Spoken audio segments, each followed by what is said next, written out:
Movie की starting एक ऐसे शहर से होती है जहाँ पर अमीर और गरीब लोग एक साथ तो रहते हैं, लेकिन अमीर लोग गरीब लोगों का बिल्कुल साथ नहीं देते। उनके काफी हाई स्टैंडर्ड्स हैं और वो गरीबों को कुछ भी नहीं समझते। ये मूवी इसी शहर में रहने वाले एक आदमी आर्थर पर बेस्ड है। वो अपनी मदर के साथ रहा करता था। उसे कॉमेडी बहुत पसंद थी और उसका दिल चाहता था कि वो एक दिन बहुत बड़ा कॉमेडियन बने। उसका आइडियल एक आदमी था जो कि बहुत बड़े कॉमेडी शो को होस्ट करता था। वो कहता था कि मैं भी एक दिन उनके शो में उनके साथ खड़ा होऊंगा। वो इसके लिए बहुत मेहनत किया करता था। फिर एक दिन हम आर्थर को देखते हैं जो कि किसी कंपनी की एडवर्टाइजमेंट के लिए एक साइन बोर्ड लेकर एक रोड पर खड़ा होता है कि कुछ शरारती बच्चे वहाँ पर आते हैं और उसे बहुत तंग करके उसका साइन बोर्ड छीन कर भाग जाते हैं। आर्थर यहाँ पर जोकर बना होता है। वो उन बच्चों के पीछे भागता है ताकि अपना साइन बोर्ड ले सके, लेकिन वो बच्चे उसे बहुत भगाते हैं और वही साइन बोर्ड उसके मुंह पर मारते हैं, जिससे वो साइन बोर्ड टूट जाता है। और उसके बाद फिर वो आर्थर को भी बहुत बुरी तरह मारते हैं। आर्थर काफी हर्ट होता है और सीधा अपने बॉस के पास जाता है। वो उसे सब कुछ बताता है कि बच्चों ने उसके साथ क्या क्या किया, लेकिन उसका बॉस उल्टा उसे डांट देता है और कहता है कि तुम्हारा दिमाग तो ठीक है, बच्चे ऐसी हरकत कैसे कर सकते हैं। बॉस उससे कहता है कि मैं तुम्हें तुम्हारी सैलरी भी नहीं दूंगा। आर्थर में कॉन्फिडेंस की बहुत कमी होती है, इसलिए वो यहाँ पर खुद के बारे में कुछ बोल ही नहीं पाता। वो वहाँ से काफी उदास होकर बाहर आ जाता है और सोचता है कि क्या मैं इतना बुरा हूँ कि कोई भी मेरी बात का यकीन ही नहीं करता। वो अपने घर आता है और डांस करने लगता है। यहाँ पे हम देखते हैं कि उसकी बॉडी काफी वीक होती है। अगले दिन आर्थर अपने कोलीग से मिलता है और उसे उन बच्चों के बारे में बताता है। उसका कोलीग उसे कहता है कि ये तो बहुत गलत हुआ, तुम्हें अपनी हिफाजत करनी चाहिए थी यार। और इसी के साथ वो उसे गन देता है और कहता है कि इसे अपने पास रख लो, ये मुश्किल वक्त में तुम्हारे काम आएगी। आर्थर ये लेने से इनकार करता है, लेकिन वो आदमी जबरदस्ती उसे गन दे देता है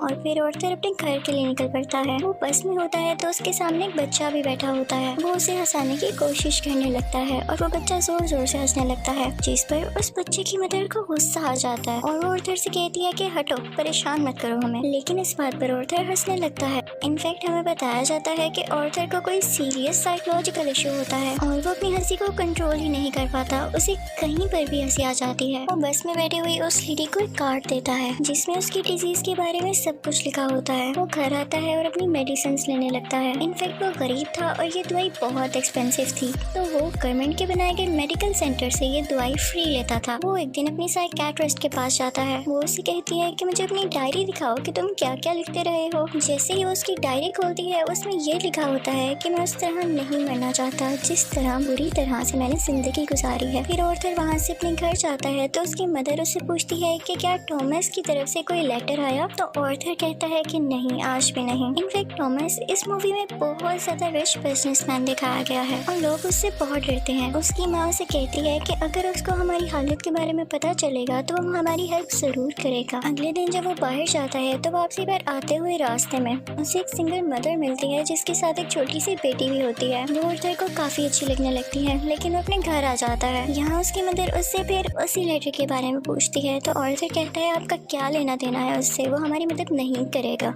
अगले दिन हम देखते हैं कि वो सिंगल लड़की आर्थर के घर पर आती है। वो उससे कहती है कि मैं कुछ टाइम से नोट कर रही हूँ कि तुम मेरा पीछा कर रहे हो, जिस पर आर्थर उसे कहता है कि हाँ, मुझे तुम अच्छी लगी हो। तो इस पर वो लड़की हंसने लगती है और जल्दी उन दोनों में दोस्ती हो जाती है। आर्थर को एक और जगह से जोकर की ऑफर आती है। वो एक चिल्ड्रन हॉस्पिटल होता है और जब आर्थर वहाँ पर जाकर डांस कर रहा होता है तो उसकी पॉकेट से वही गन बाहर आकर गिरती है। सब बच्चे डर जाते हैं और स्टाफ हैरान होता है कि इसके पास गन क्या कर रही है। ये बात फैलती है और उसे इस जॉब से भी निकाल दिया जाता है। वो अपने बॉस को कॉल करता है कि ये तो सिर्फ एक टॉय गन है, तो उसका बॉस उसे कहता है कि झूठ मत बोलो, मुझे तुम्हारे कोलीग ने सब कुछ बता दिया है कि तुमने खुद उससे गन ली। यहाँ पर आर्थर का दिल दोबारा से बहुत दुखता है कि उसके कोलीग ने तो उसे जबरदस्ती ये गन दी थी। फिर हम देखते हैं कि आर्थर ट्रेन में घर जा रहा होता है और वहाँ पर 3 बिजनेसमैन भी होते हैं जो कि थॉमस वेन के ही आदमी थे। वो ट्रेन में बैठी हुई एक लड़की को छेड़ रहे होते हैं।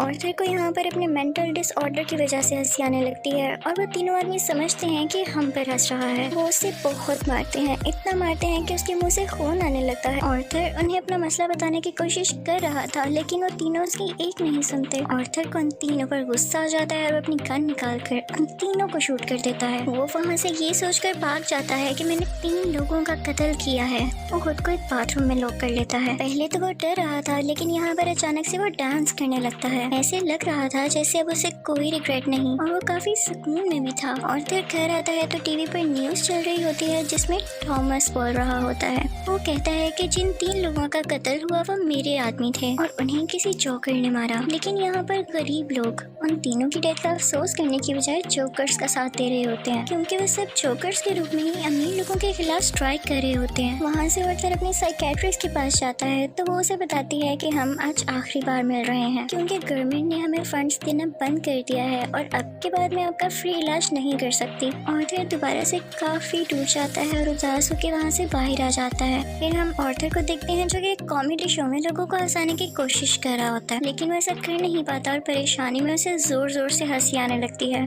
इस वजह से उसका शो खराब हो जाता है और वो घर आ जाता है। घर आने पर उसकी मॉम उसे कहती है कि बेटा ये लेटर थॉमस के लिए पोस्ट कर दो। आर्थर जब ये पढ़ता है तो उसे अपनी आंखों पर यकीन ही नहीं आता। वो अपनी मदर के पास जाता है और कहता है आपने मुझसे सब कुछ क्यों छुपाया। उसकी माँ उसे बताती है कि बेटा मैंने जानकर नहीं किया। इनफैक्ट थॉमस और मैं एक दूसरे को पसंद करते थे और इवन शादी भी करना चाहते थे, लेकिन मैं बहुत गरीब थी और वो बहुत अमीर, तो हम सोसाइटी की वजह से शादी नहीं कर सके। आर्थर अपने बाप से मिलने के लिए निकल पड़ता है। जब वो वहाँ पर पहुँचता है तो उसके घर के गेट के पीछे थॉमस का अपना बेटा खड़ा होता है। आर्थर उसके सामने बच्चों जैसी हरकतें करने लगता है और उसे भी हंसाने की कोशिश करता है, लेकिन तभी वहाँ पर थॉमस का बटलर आ जाता है। वो उस बच्चे से कहता है कि स्ट्रेंजर से बात नहीं करते और आर्थर को वहाँ से जाने के लिए कहता है। आर्थर उसे कहता है कि मैं सच्चाई से पर्दा हटा कर ही जाऊंगा। मेरी माँ ने थॉमस के यहाँ 30 साल काम किया और वो दोनों एक दूसरे को पसंद भी करते थे और मैं किसी और का नहीं थॉमस का ही बेटा हूँ। जिस पर बटलर उसे कहता है कि तुम भी पागल हो और तुम्हारी माँ भी पागल है। उसने स्टोरी अपने पास से बनाई है, उसका थॉमस से कोई लेना देना नहीं है। ये सुनकर आर्थर को काफी बुरा लगता है और वो वहाँ से चला जाता है। आर्थर जब घर जाता है तो उसे पता चलता है उसकी मॉम को कोई अटैक हुआ है और उन्हें हॉस्पिटल शिफ्ट किया जाता है। आर्थर जब बाहर बैठा होता है तो उसके पास 2 पुलिस ऑफिसर्स आते हैं। वो उसे पूछते हैं कि ट्रेन में उस दिन जो 3 आदमी मरे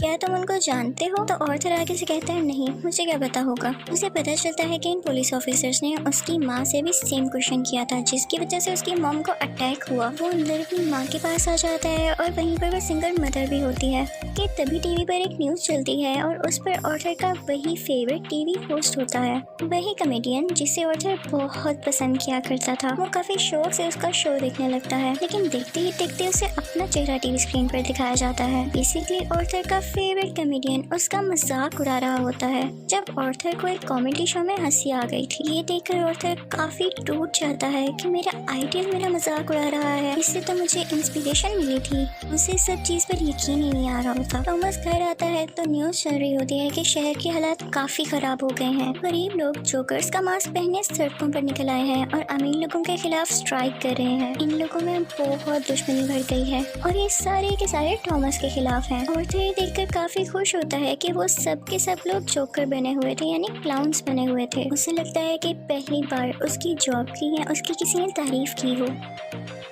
अब जहाँ पर वो गरीब लोग स्ट्राइक कर रहे थे वो एक थिएटर था। उस थिएटर के अंदर अमीर लोग एक मूवी देख रहे थे और वहाँ पर थॉमस भी था। उस स्ट्राइक को रोकने के लिए पुलिस वहाँ पर आ जाती है और उन्हें मना करती है। हर तरफ हलचल मच जाती है और इस चीज का फायदा उठाते हुए आर्थर उस थिएटर के अंदर चला जाता है। वो थिएटर के वॉशरूम में जाता है जहाँ पर थॉमस भी आया था।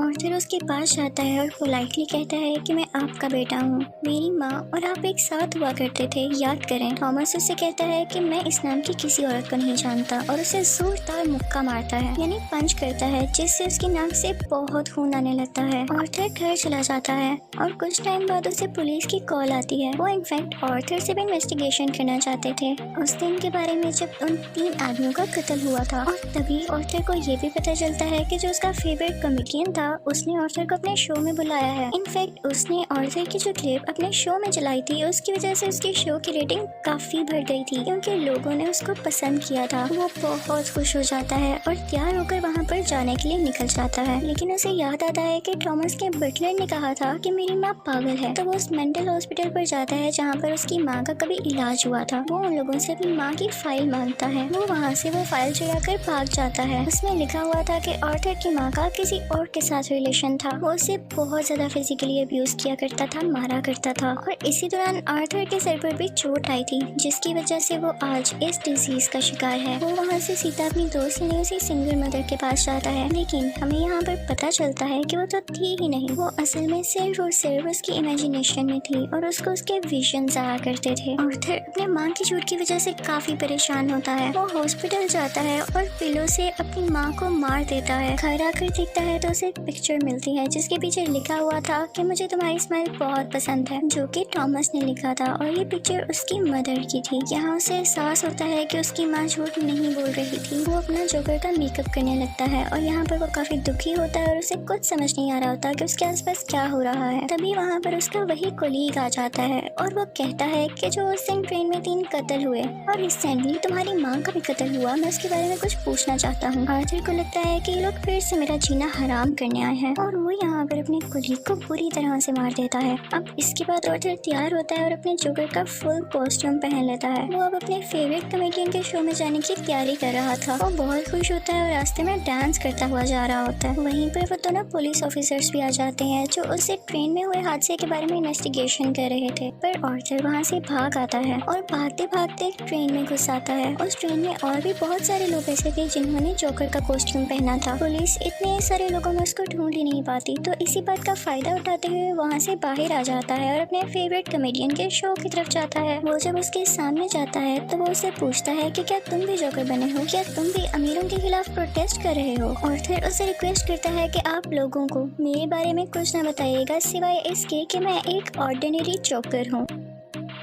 और फिर उनका लाइव शो स्टार्ट हो जाता है। ऑडियंस उन्हें देखकर काफी खुश होती है और इस चीज को काफी एडमायर कर रही होती है। वहाँ पर आर्थर का फेवरेट कॉमेडियन उसे क्वेश्चन करता है कि तुम यहाँ पर जोकर बन के क्यों आए हो। तो जोकर उससे कहता है कि मैं हमेशा खुश रहना चाहता था और मैं लोगों में भी खुशियाँ बांटना चाहता था। लोगों ने मुझे इस कैरेक्टर में पसंद किया तो मैंने सोचा क्यों ना मैं ऐसे ही आ जाऊँ। वो यहाँ पर एक बहुत ज्यादा सरप्राइजिंग बात भी करता है। वो इस लाइव शो में सबके सामने बता देता है कि उस दिन ट्रेन में जो 3 लोग मारे गए उनको मैंने ही मारा है। वो कहता है कि ये सब मैंने आपको इसलिए बताया कि अब तक कितने गरीब मरे, कितने ही ज्यादा अमीर लोगों ने गरीब लोगों को बेदर्दी से कत्ल किया, लेकिन आज तक किसी ने नोटिस किया, किसी ने भी अमीर लोगों के खिलाफ आवाज उठाई या उन गरीब लोगों को याद किया तो मुझे बताएं। और जब मैंने किसी अमीर आदमी को मार दिया तो लोग इतना शोर किस लिए मचा रहे हैं? क्या सब इंसान बराबर नहीं होते या अमीर लोगों में कोई और खास बात होती है? वो कहता है कि सोसाइटी बहुत खराब हो चुकी है, वो सिर्फ अपना फायदा सोचती है और अगर आज तुमने मुझे इस शो में बुलाया है तो ये तुम्हारी रहन दिली हरगिज नहीं है। तुम्हारे शो की रेटिंग मेरी वजह से बढ़ रही थी इसलिए तुमने ऐसा किया। लेकिन आर्थर का जो फेवरेट कॉमेडियन होता है वो कहता है ऐसी बात हरगिज नहीं है। आर्थर को गुस्सा आ जाता है कि तुम अभी भी झूठ बोल रहे हो और इसी के साथ अपनी गन बाहर निकालता है और उसे सबके सामने शूट कर देता है। लोग काफी घबरा जाते हैं और वहाँ से बाहर निकलने लगते हैं, लेकिन आर्थर को हम यहाँ पर काफी कॉन्फिडेंट देखते हैं। वो किसी से नहीं डरा होता। पुलिस इस बात पर जोकर यानी आर्थर को अरेस्ट कर लेती है और अपनी गाड़ी में बिठाकर उसे वहाँ से दूर ले जाने लगती है। लेकिन आर्थर रास्ते में देखता है कि उसके बहुत सारे सपोर्टर्स हैं जो उसे सपोर्ट कर रहे हैं। उनमें से कुछ लोग एक एम्बुलेंस में बैठते हैं और उसकी ज्यादा सारी स्पीड करके उस पुलिस कार के साथ टक्कर कर देते हैं, जिसकी वजह से वो पुलिस कार उल्ट जाती है और अब जोकर